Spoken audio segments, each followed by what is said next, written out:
Hello दोस्तों, good evening, Radhe Radhe. आप सभी का स्वागत है आपके अपने यूट्यूब चैनल प्रतिष्ठा हिंदी ज्ञानधारा में। तो बताइएगा दोस्तों, आप सभी कैसे हैं। उम्मीद करती हूँ कि आप सभी अच्छे होंगे और मन लगाकर पढ़ाई कर रहे होंगे। तो दोस्तों, कल की हमारी जो क्लास थी वो मुक्ति बोध पर थी। मुक्ति बोध की जितनी भी रचनाएं हैं और उनके संबंध में जितनी भी महत्वपूर्ण बातें बताई गई थी उनको कल की क्लास में हमने देखा था। जितने लोग कल की क्लास नहीं देखे हैं, आप चैनल पे जाके कल वाली क्लास ज़रूर देख लीजिएगा। और आज हम बात करेंगे शमशेर बहादुर सिंह से। तो चलिए देर ना करते हुए क्लास की शुरुआत करते हैं।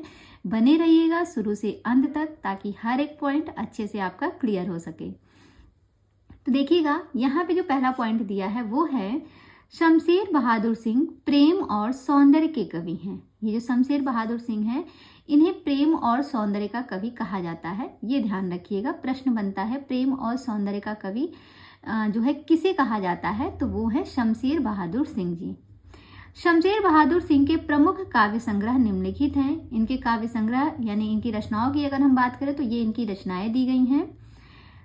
पहली रचना है कुछ कविताएं 1959 ईस्वी, कुछ और कविताएं 1961 ईस्वी, चुका भी हूं नहीं मैं 1975, इतने अपने पास 1980, उदिता अभिव्यक्ति का संघर्ष 1980, बात बोलेगी 1981, काल तुमसे होड़ है मेरी 1988, कहीं बहुत दूर से सुन रहा हूं 1995, सुकून की तलाश 1998। ये जितनी भी रचनाएं दी गई हैं सारी की सारी काव्य संग्रह हैं शमशेर बहादुर सिंह जी की। अब इन्हें हम एक स्टोरी के माध्यम से याद करते हैं। देखिए, जैसे आप लोगों ने देखा होगा, कोई समझिएगा ऐसे जैसे कवि सम्मेलन चल रहा है, ठीक है। तो वहाँ पे जो है लोग क्या करते हैं, शेर बोलते हैं, ठीक है। कुछ शेरो शायरी होती हैं कवि सम्मेलन में, शायरियाँ होती हैं, जो भी कह सकते हैं, इस टाइप से चीज़ें चलती रहती हैं। तो अब यहाँ पे ऐसा समझिए कि कोई सम्मेलन चल रहा है, वहाँ पे शेरो शायरियाँ हो रही हैं। तो वहाँ पे एक लेखक हैं, एक कवि हैं जिनका नाम है शमशेर बहादुर सिंह। तो शमशेर बहादुर सिंह से लोग कहते हैं कि भाई आप तो शमशेर हैं, तो कुछ शेर अर्ज कीजिए, ठीक है। तो वो कहते हैं शेर तो मुझे कुछ नहीं आ रहा है, पर मैं कुछ कविताएं कहता हूँ, ठीक है। तो शमशेर जो जी हैं वो शेर अर्ज करने की जगह क्या करते हैं, कुछ कविताएं कहते हैं। अच्छा, जब कुछ कविताएं कहते हैं तो लोगों को बड़ा अच्छा लगता है, तो फिर लोग उनसे क्या कहते हैं, कुछ और कविताएं कहिए। पहले तो वो कुछ कविताएं कहते हैं, फिर लोग उनसे जो है गुजारिश करते हैं कि कुछ और कविताएं कहिए, आपका शेर तो बहुत अच्छा था, आपने जो कविता कही।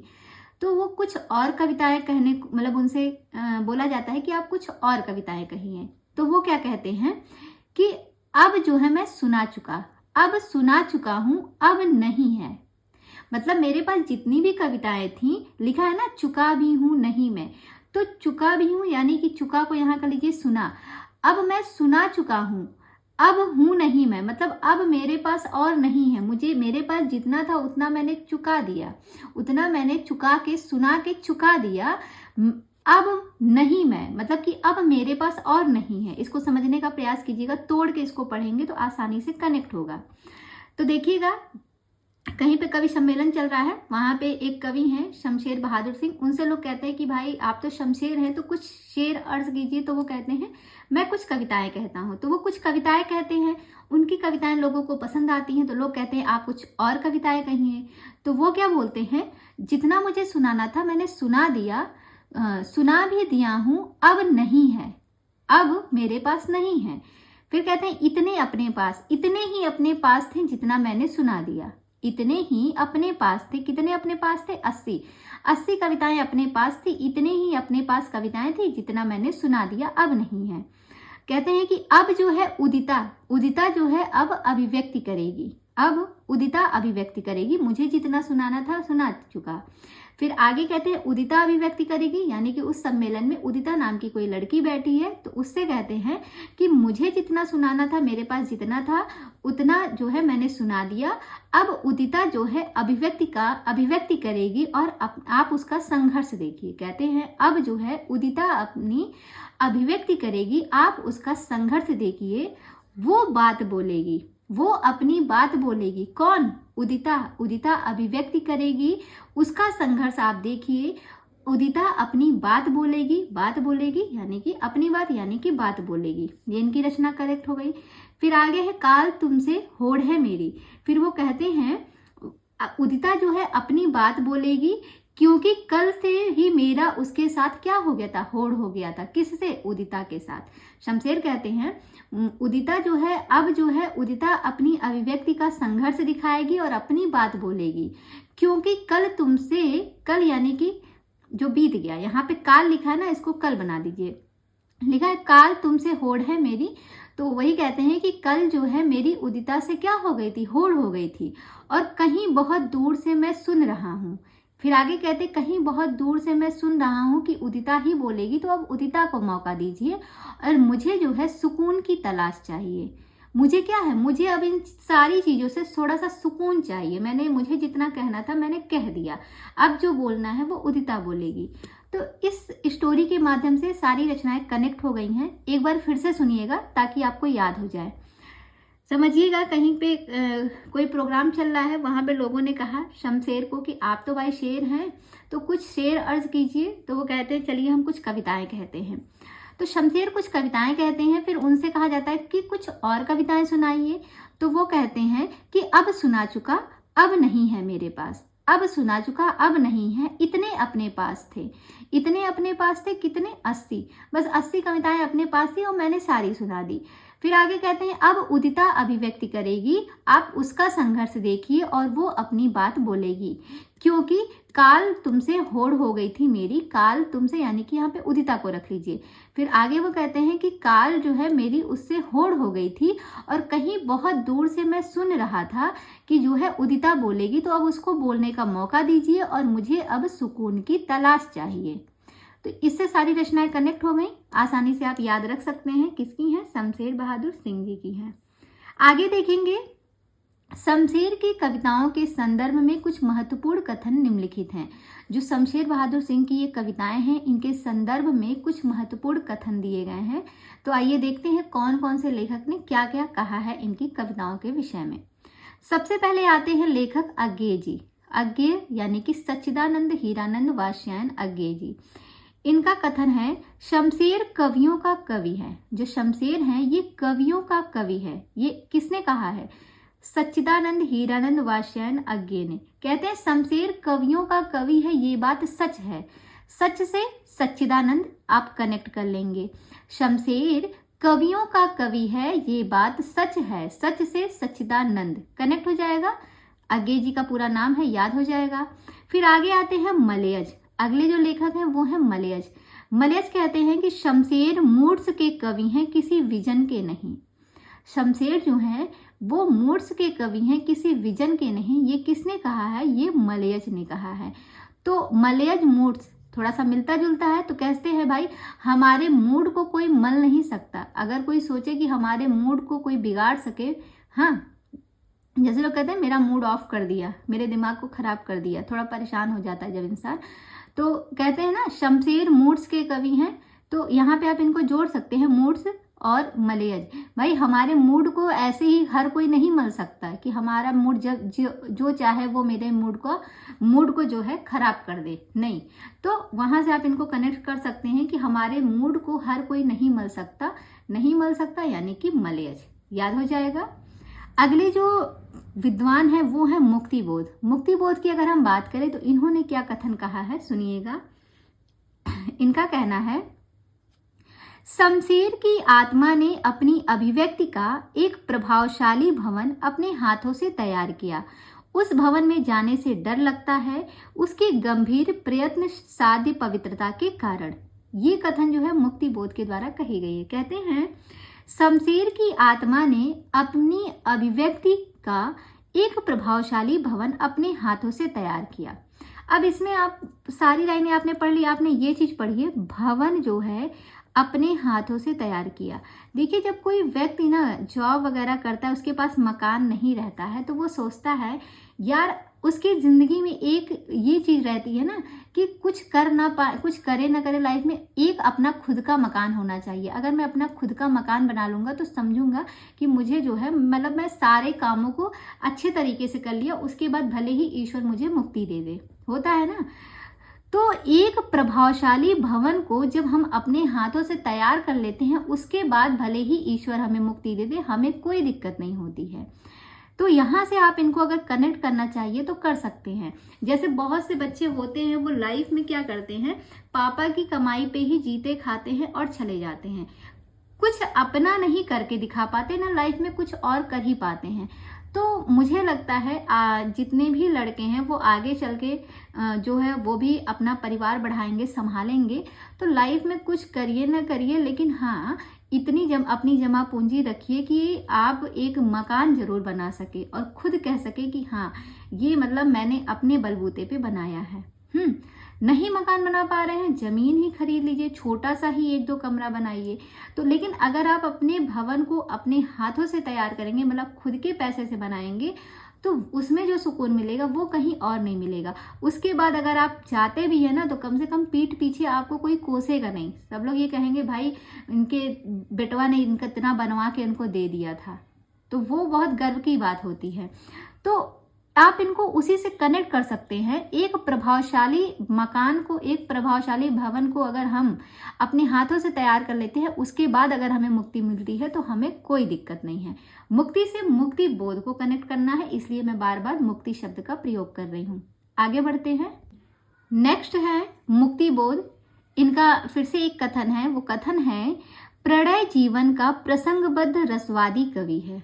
प्रणय जीवन का प्रसंगबद्ध रसवादी कवि है। देखिए अब इनको कैसे याद करेंगे, यहाँ पे लिखा है रसवादी कवि। ये मतलब किसने कहा है, मुक्ति बोध ने कहा है कि प्रणय जीवन का प्रसंगबद्ध रसवादी कवि। किसको, शमशेर को कहा है। तो कह सकते हैं शेर जब आपका रस पी लेगा ना, तो आपको दुनिया से मुक्ति मिल जाएगी। सोचिए, अगर शेर ने आपका रस पी लिया, रस पीना यानी कि आपको मार के आपके खून को पी लिया, तो क्या होगा, सीधे तो आप स्वर्ग सिधर जाएंगे, इस जीवन से आपको मुक्ति मिल जाएगी ना। तो कैसे याद करेंगे, शेर से हो जाएगा, शमशेर के बारे में बात हो रही है, और रसवादी से रसवादी कहा गया है, कहा किसने, मुक्ति।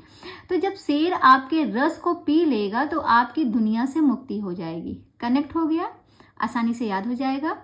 अगले जो लेखक हैं वो हैं विष्णु खरे। इन्होंने कहा है शमशेर की शमशेरियत। कहते हैं भाई शमशेर की शमशेरियत बहुत खरी खरी है। खरी खरी से खरे को याद कर लीजिएगा। कहते हैं भाई शमशेर की शमशेरियत जो है बड़ी खरी है। खरी यानी कि अच्छी। जैसे लोग कहते हैं खरा सोना यानी कि एकदम शुद्ध प्योर है, तो वैसे कहते हैं शमशेर की जो शमशेरियत है वो बड़ी खरी है। तो खरी से खरे को कनेक्ट कर लेंगे, विष्णु खरे, याद हो जाएगा। अगले जो विद्वान है वो है रामचंद्र तिवारी जी। इनकी अगर हम बात करें तो इनका एक कथन है, शमशेर का गद्य हिंदी का जातीय गद्य है। ये रामचंद्र तिवारी का कहना है कि शमशेर का गद्य हिंदी का जातीय गद्य है। तो कैसे याद करेंगे, जो तिवारी हैं, तिवारी मतलब यहाँ पे जाति से ले लीजिए, कास्ट। तिवारी लोगों ने जाति में शेर की जाति बताई। देखिए यहाँ पे लिखा जातीय गद्य ना, तो कहते जो तिवारी लोग थे ना, पंडितों में हैं, आते हैं ना, तिवारी आते हैं, पांडे आते हैं, मिश्रा आते हैं, ओझा आते हैं, अलग अलग होते हैं। तो जो तिवारी होते हैं उन्होंने ही शेर की जाति बताई। शेर की जाति कौन बताया, यहाँ पे लिखा ना शमशेर का गद्य हिंदी का जातीय गद्य है। तो शेर जातीय यानी कि जाति। तो भाई शेर की जाति कौन बता सकता है, तो कहेंगे पंडित ही बताएगा। और पंडित में कौन से पंडित, तिवारी। जो तिवारी हैं वही बताए थे कि शेर जो होता है, शेर की भी कोई जाति होती है। ये किसने बताया, तिवारी ने बताया। तो तिवारी से रामचंद्र तिवारी, शेर की भी जाति होती है, जाति से हो जाएगा जातीय गद्य। शेर यानी कि शमशेर के विषय में ये बात कही गई है। कनेक्ट हो गया। आगे बढ़ते हैं, रामस्वरूप चतुर्वेदी को देखेंगे। इन्होंने क्या कहा है, इनका कहना है, भाषा में बोलचाल के गद्य का लहजा और लय में संगीत का चरम अमूर्तन, इन दो परस्पर प्रतिरोधी मन स्थितियों को उनकी कला साधती है। ये कथन रामस्वरूप चतुर्वेदी के द्वारा कहा गया है। भाषा में बोलचाल के गद्य का लहजा और लय में संगीत का चरम अमूर्तन इन दो परस्पर प्रतिरोधी मना स्थितियों को उनकी कला साधती है। ये जो कथन है रामस्वरूप चतुर्वेदी के द्वारा कहा गया है, तो इसको भी ध्यान रखिएगा। नेक्स्ट पॉइंट है, शमशेर बहादुर सिंह ने लिखा है, टेक्निक में एजरा पाउंड शायद मेरा सबसे बड़ा आदर्श बन गया था। कहते हैं टेक्निक में एजरा पाउंड शायद मेरा सबसे बड़ा आदर्श बन गया था। ये कथन किसके द्वारा कहा गया है? शमशेर बहादुर सिंह के द्वारा कहा गया है। ध्यान रखिएगा, इंपॉर्टेंट है कि टेक्निक में एजरा पाउंड शायद मेरा सबसे बड़ा आदर्श बन गया था। अगला कथन है शमशेर का ही है, ये शमशेर के द्वारा कहा गया कथन है, मैं उर्दू और हिंदी का दुआब हूँ। काफी महत्वपूर्ण प्रश्न है, कई बार आपको परीक्षा में ये लाइन जो है देखने को मिली होगी। इसको इम्पोर्टेंट रखिएगा और याद भी रखिएगा। मैं उर्दू और हिंदी का दुआब हूँ, ये किसने कहा है? शमशेर बहादुर सिंह ने कहा है कि मैं उर्दू और हिंदी का दुआब हूँ। शमशेर बहादुर सिंह की चर्चित कविताएं निम्न हैं। इनकी कुछ चर्चित कविताएं हैं, देखते हैं कौन कौन सी इनकी कविताएं हैं। टूटी हुई बिखरी हुई, अमन का राग, ये एक लंबी कविता की श्रेणी में आता है। अमन का राग, एक पीली शाम।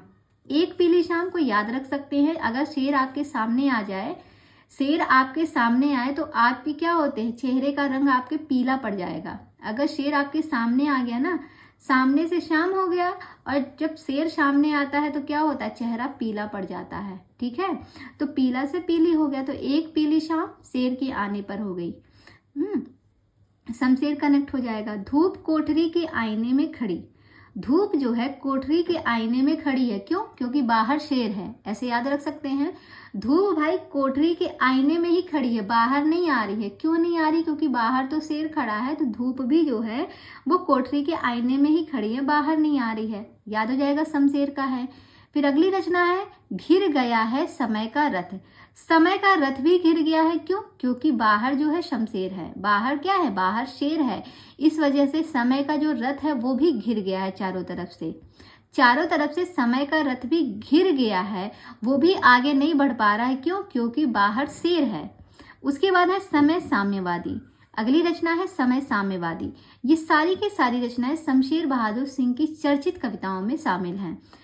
टूटी हुई बिखरी हुई, पहली रचना है टूटी हुई बिखरी हुई। अगर शेर आपके सामने आ जाए तो क्या होता है? इंसान टूट जाता है, बिखर जाता है डर के मारे। हाँ, कि अब हम बचेंगे भी कि नहीं बचेंगे। तो टूटी हुई बिखरी हुई, शेर को देखकर इंसान टूट भी जाता है, बिखर भी जाता है। तो टूटी हुई बिखरी हुई, अमन का राग। हाँ, अमन का राग एक लंबी कविता है। शेर को देखकर लोग अमन का राग गाने लगते हैं। हाँ, लंबी लंबी अमन के राग गाने लगते हैं शेर को देखते ही, तो अमन का राग लंबी कविता हो गई।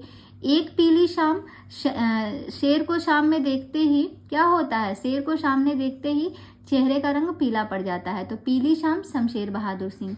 धूप कोठरी के आईने में खड़ी है। क्यों? क्योंकि बाहर शेर है। घिर गया है समय का रथ, समय का रथ भी घिर गया है। क्यों? क्योंकि शेर आ गया है। समय साम्यवादी, समय साम्यवादी ये भी किसकी रचना है? तो शेर यानी कि शमशेर बहादुर सिंह की है। सारी इनकी चर्चित कविताएं हैं। आगे देखेंगे, कहानीकार उदय प्रकाश ने भवानी प्रसाद मिश्र को कविता का गांधी कहा है, लेकिन उन्होंने खुद को गांधी का बेटा कहा है। इस लाइन को थोड़ा ध्यान से पढ़िएगा। यहाँ पे कहते हैं जो कहानीकार उदय प्रकाश हैं, इन्होंने भवानी प्रसाद मिश्र को कविता का गांधी कहा है। प्रश्न बनता है, कविता का गांधी किसको कहा गया? भवानी प्रसाद मिश्र को। किसने कहा? उदय प्रकाश ने कविता का गांधी भवानी प्रसाद मिश्र को कहा। फिर आगे कहते हैं, लेकिन उन्होंने खुद को गांधी का बेटा कहा। तो लेकिन उन्होंने खुद को गांधी का बेटा कहा, तो भवानी प्रसाद मिश्र जो है इन्होंने खुद को गांधी का बेटा कहा। इन्होंने खुद को क्या कहा? गांधी का बेटा कहा। तो ध्यान रखिएगा कि इन्होंने खुद को क्या कहा? गांधी का बेटा कहा। भवानी प्रसाद मिश्र ने अपने आप को गांधी का बेटा कहा, लेकिन भवानी प्रसाद मिश्र को उदय प्रकाश ने क्या कहा था? कविता का गांधी कहा था। ये जो मैंने अभी पॉइंट बताया है ना, इसमें जो है थोड़ी सी मतलब जो है कह सकते हैं 100% मैं श्योर नहीं हूँ इस लाइन के लिए, क्योंकि कहीं कहीं पे लोगों ने ये कहा है कि गांधी का बेटा उदय प्रकाश को कहा गया है। तो मेरा आप लोगों से एक कह सकते हैं एक गुजारिश है कि अगर इस क्वेश्चन का जवाब किसी को एग्जैक्ट क्लियर पता है, हाँ एग्जैक्ट क्लियर किसी ने किसी बुक में पढ़ा है कि गांधी का बेटा उदय प्रकाश को कहा गया है या भवानी प्रसाद को, जिसको भी एग्जैक्ट पता होगा वो प्लीज़ मुझे कमेंट करके ज़रूर बताएगा।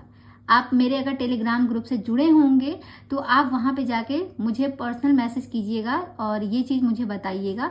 और अगर आप नहीं जुड़े हैं और अगर आपको ये क्वेश्चन का आंसर आ रहा है तो भी आप मेरे टेलीग्राम ग्रुप को ज्वाइन कीजिएगा और वहाँ पे बताइएगा, नहीं तो इसी वीडियो में ही आप मुझे मैसेज करके एक बार बता दीजिएगा कि कहाँ पे आपने पढ़ा था, क्योंकि इस क्वेश्चन पे कई बार चीज़ें आके अटक गई हैं, क्लियर नहीं हो पाया है। जितना मैंने देखा है वहाँ पे हर जगह यही सब मतलब लिखा मिला है कि भवानी प्रसाद ने स्वयं को गांधी का बेटा कहा, पर यहाँ पे जो लाइन पढ़ी जा रही है ना, इसके अकॉर्डिंग लगता है कि उदय प्रकाश ने अपने आप को गांधी का बेटा कहा है।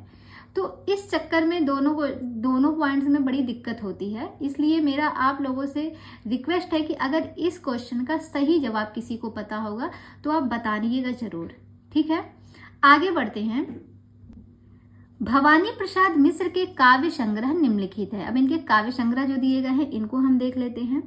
सबसे पहले रचना है गीत फरोश 1953 ईस्वी, चकित है दुख 1968, अंधेरी कविताएं 1968, गाधी पंचशती 1969, बुनी हुई रस्सी जो है 1971 में लिखी गई और यही जो रचना है इसी रचना पर साहित्य अकादमी पुरस्कार भी मिला था 1972 में। याद रखिएगा, बुनी हुई रस्सी पर साहित्य अकादमी पुरस्कार मिला है।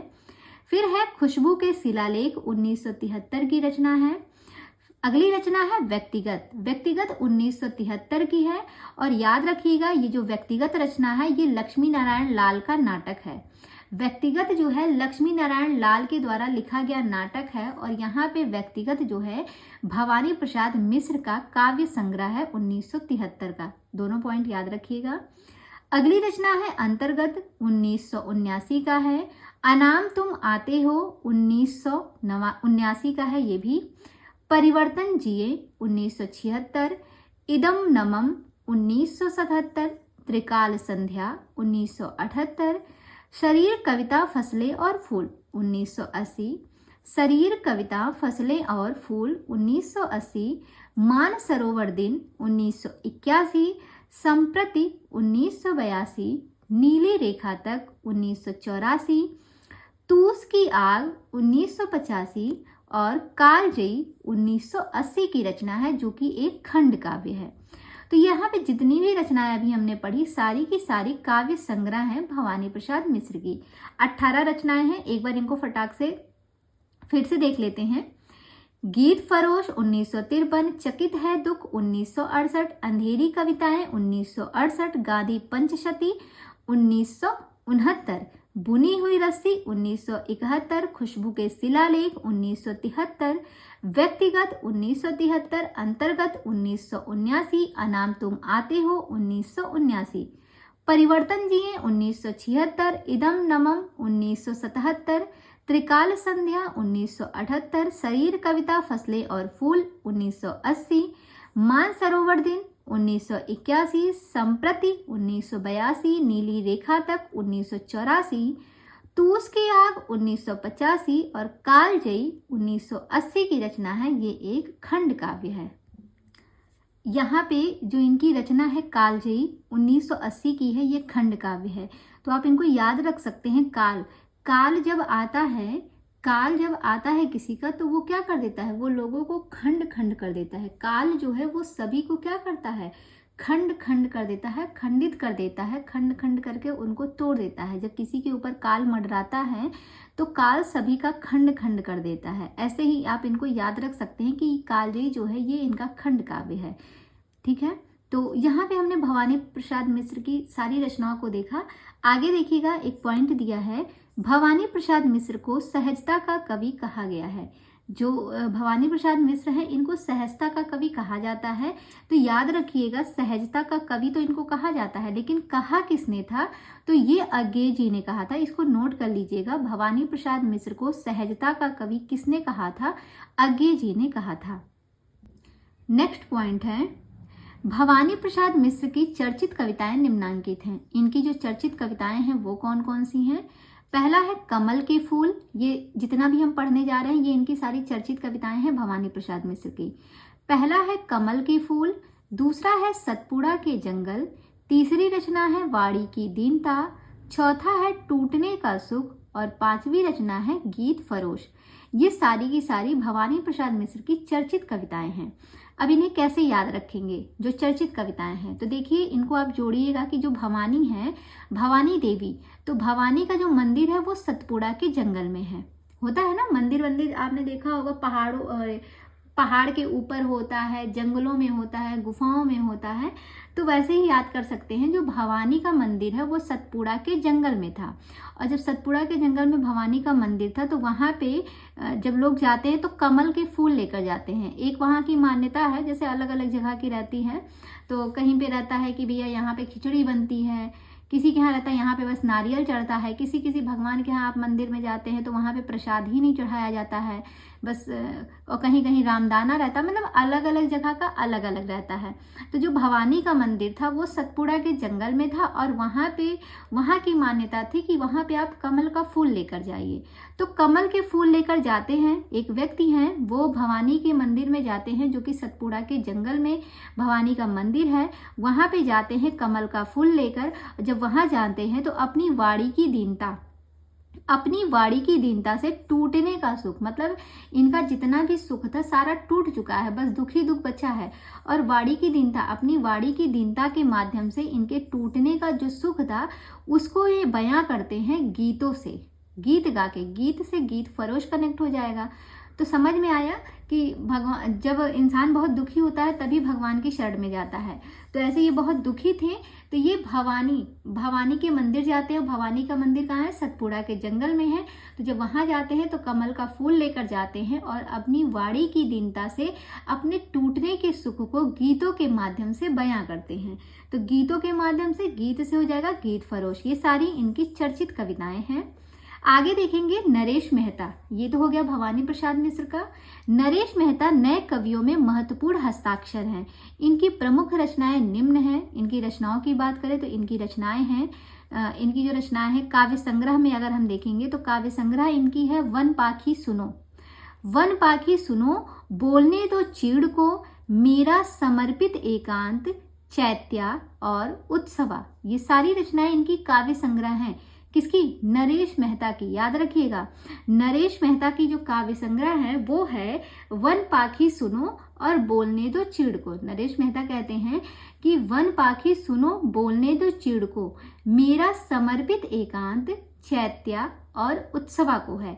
मेरा जो समर्पित एकांत है वो चैत्या और उत्सवा को है। ये मतलब कौन बोल रहा है? नरेश मेहता बोल रहे हैं। ऐसे लाइन से याद कर लीजिए। नरेश मेहता कहते हैं कि वन पाखी सुनो, तुम सुनो, बोलने दो चीड़ को, इस चीड़ को तुम बोलने दो। क्यों? क्योंकि मेरा जो समर्पित एकांत है ये चैत्या और उत्सवा को जाता है। मेरा समर्पित एकांत किसको जाता है? चैत्या और उत्सवा को जाता है। बस इस तरीके से याद कर लीजिएगा। अब इनके प्रबंध काव्यों की अगर हम बात करें तो प्रबंध काव्य में इनकी रचना आती है संशय की एक रात, काफी महत्वपूर्ण है। नरेश मेहता की रचना है संशय की एक रात, महाप्रस्थान, प्रवाद पर्व और शबरी। ये सारी रचनाएं किसकी हैं? ये नरेश मेहता की है, लेकिन उनका प्रबंध काव्य है। ऊपर वाला जो था ये काव्य संग्रह था और नीचे वाला प्रबंध काव्य है।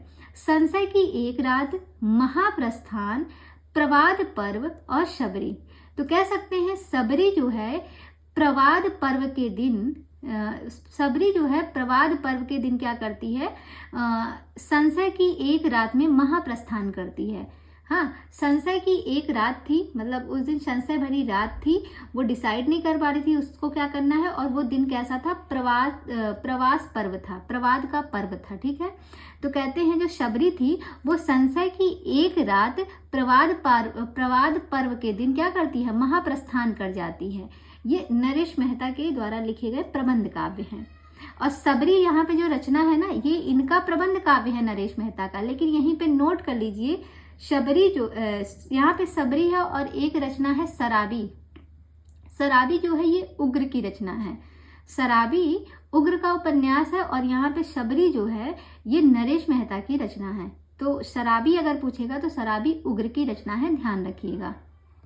नेक्स्ट पॉइंट है समय देवता शीर्षक कविता। इनकी एक लंबी कविता है। जो समय देवता है ये किसकी? नरेश मेहता की। याद रखिएगा, काफी इंपॉर्टेंट है, समय देवता पूछा जाता है कई बार, तो याद रखिएगा कि जो समय देवता है ये नरेश मेहता की एक लंबी कविता है।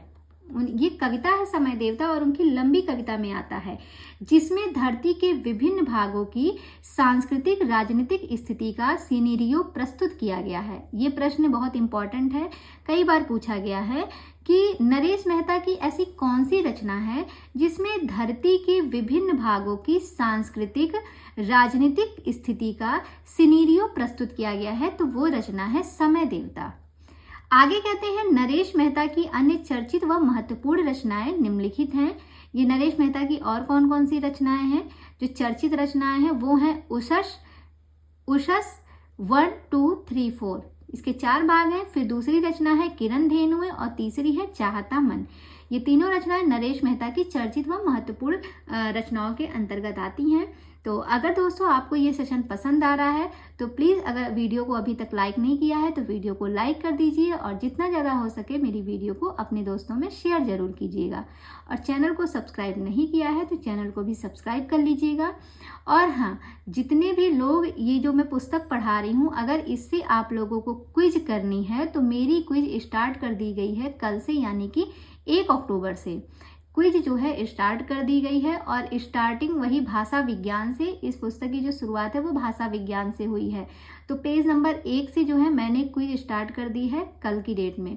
तो अगर आप में से कोई जुड़ना चाहता है, कोई क्विज करना चाहता है, आप लोग इच्छुक हैं इस बुक को अच्छी तरीके से तैयार करने के लिए, अगर आपका नहीं तैयार है तो आप मेरे टेलीग्राम ग्रुप को ज्वाइन कीजिए। वहाँ पे जाके आप मुझे पर्सनल डीएम कीजिएगा, यानी कि डायरेक्ट मैसेज मुझे वहाँ पे कीजिएगा मेरी आईडी पे कि आपको उस ग्रुप में जुड़ना है। आप इतना बोलिएगा, मैं वहाँ पे आपको लिंक शेयर कर दूँगी। और उसका जो अमाउंट है वो 50 रुपये है, ज़्यादा प्राइस नहीं है। वहाँ पर आपको 2 सब्जेक्ट की क्विज मिलेगी।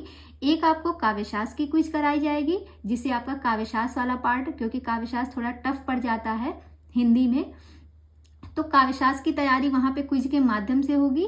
और जो है यहाँ पे जो है सरस्वती पांडे की, ये 2 क्विज आपको वहाँ पे डेली मिलेगी।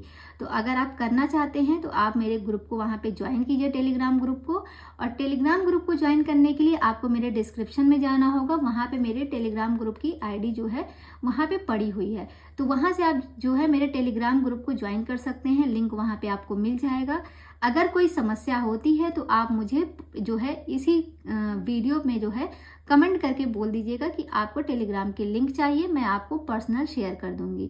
तो अगर आप पढ़ाई को लेके सीरियस हैं सच में और आपकी तैयारी अभी नहीं हो पा रही है, तो इससे क्या होता है ना, जितना आप पढ़े हुए हैं, जैसे आपने इतना पढ़ा है, अब आपकी तैयारी कितनी हो पा रही है, याद तो चलो हो गया, लेकिन आपने कितना अभी तक याद रखा है, उसके लिए आपको कुछ प्रश्न, आप जब प्रश्नोत्तरी करेंगे तो उसके अकॉर्डिंग आपको लगेगा कि आपकी तैयारी किस लेवल की पहुंची है।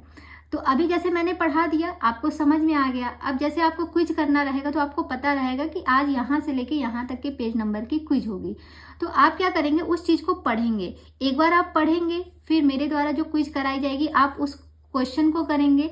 उसके बाद उसमें आप खुद को आंकेंगे कि आपने जितना पढ़ा था उसमें से आप कितने क्वेश्चन सही किए, और जो गलती होगी उसका फिर 1 हफ्ते बाद रिवीजन होता है मेरे ही मतलब उसी ग्रुप में।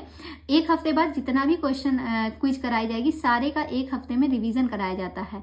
तो आपकी तैयारी इससे क्या होती है ना, 3-4 बार जब आप एक ही टॉपिक को पढ़ेंगे तो वो आपकी एकदम रट जाती है और बहुत अच्छे से हो जाती है। तो अगर आप इस तरीके से करना चाहते हैं तो आपका स्वागत है मेरे टेलीग्राम ग्रुप में, आप ज़रूर जुड़िएगा। बाकी की इन्फॉर्मेशन आपको वहाँ दे दी जाएगी। तो बस ये थोड़ी सी बात बतानी थी। और अगर कोई आपके संपर्क में है जो हिंदी से तैयारी करने वाला है तो आप उसको भी ये मेरा वीडियो शेयर कर सकते हैं और बता भी सकते हैं। बाकी आगे बात करते हैं धर्मवीर भारती की। धर्मवीर भारती मूलतः प्रेम के कवि हैं। धर्मवीर भारती जो है ये मूलतः प्रेम के कवि हैं। अगर प्रश्न आए प्रेम और सौंदर्य के कवि, तब आप किसको बताएंगे? शमशेर बहादुर सिंह को। लेकिन केवल प्रेम के कवि पूछे तो धर्मवीर भारती को। ठीक है। हर इंसान अपने धर्म से प्रेम करता है कि नहीं? जो लोग धार्मिक धर्म से तो हर इंसान प्रेम करता है, चाहे हिंदू मुस्लिम चाहे जो हो, सभी को अपने धर्म से प्रेम है। तो धर्मवीर भारती जो है इनको प्रेम के कवि कहा गया है। इनकी जो प्रमुख रचनाएं हैं वो है ठंडा लोहा 1952, अंधा युग 1955, कनुप्रिया 1959, 7 गीत वर्ष 1959 और देशांतर। ये सारी रचनाएं धर्मवीर भारती की है, काफी महत्वपूर्ण है इनकी जितनी भी रचनाएं हैं।